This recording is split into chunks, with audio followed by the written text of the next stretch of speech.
eşkimden, dilerimden ayrı düştüm illerlemen.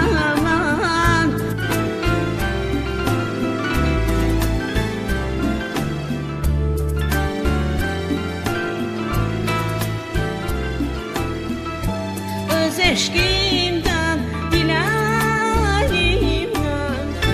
ayrı düştüm.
Kabab oldu, gül bahçada azad oldu.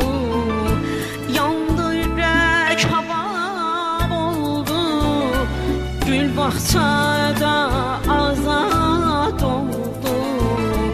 Ben ki senden ayrılmazdım, bu ayrılık neden oldu? Ben ki senden ayrılmazdım, bu ayrılık neden oldu? Bu ayrılık neden oldu? Neden oldu? Öz eşkimden, dilerimden ayrı düştüm illerlemen.